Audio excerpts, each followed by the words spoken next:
नमस्कार दोस्तों, कथा वाचन में आप सभी का स्वागत है। इस वीडियो में हम आपको कार्तिक महात्म्य का 24वां अध्याय सुनाएंगे। अगर आपको यह वीडियो पसंद आए तो प्लीज़ इसे लाइक, शेयर, सब्सक्राइब करना ना भूलें।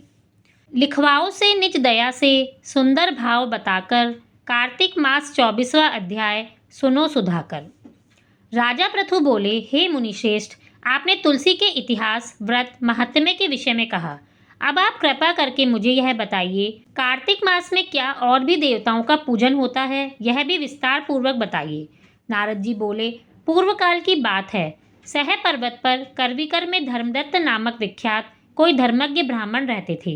एक दिन कार्तिक मास में भगवान विष्णु के समीप जागरण करने के लिए वे भगवान के मंदिर की ओर चले।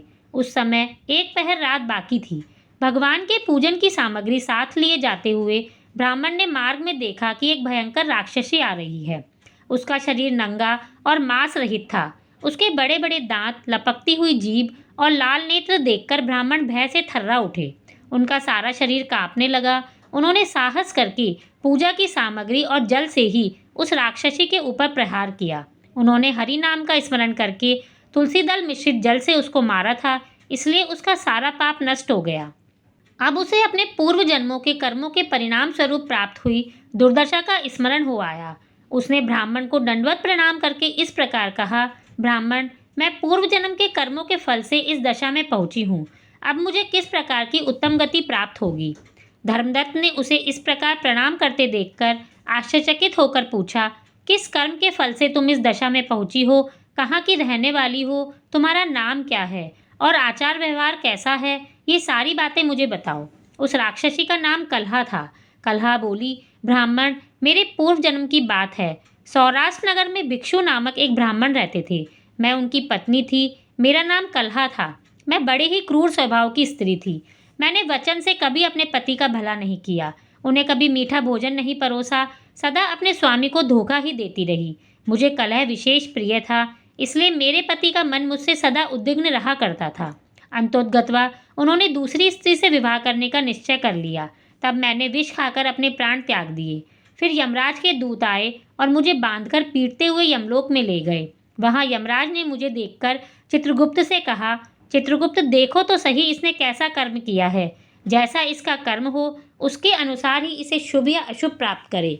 चित्रगुप्त ने कहा, इसका किया हुआ कोई भी शुभ कर्म नहीं है।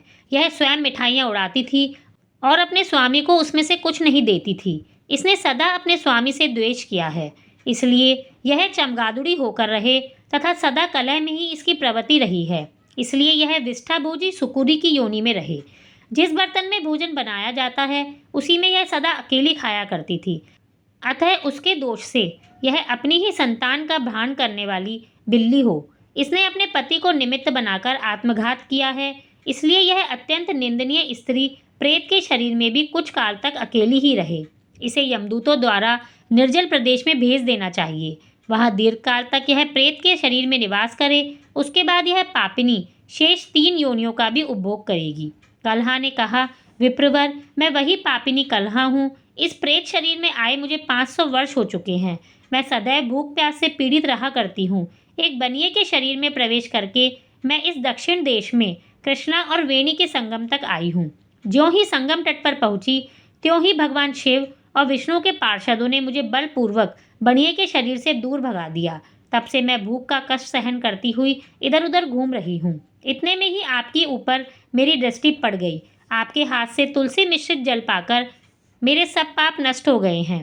द्विजश्रेष्ठ, अब आप ही कोई उपाय बताइए। बताइए, मेरे इस शरीर से और भविष्य में होने वाले भयंकर 3 योनियों से मैं किस प्रकार मुक्त होंगी। कलहा का यह वचन सुनकर धर्मदत्त उसके पिछले कर्मों और वर्तमान अवस्था को देखकर बहुत दुखी हुए और फिर उन्होंने बहुत सोच विचार करने के बाद कहा, इससे आगे की कथा आपको 25वें अध्याय में मिलेगी। इस तरह से कार्तिक महात्म्य का 24वां अध्याय समाप्त होता है। धन्यवाद।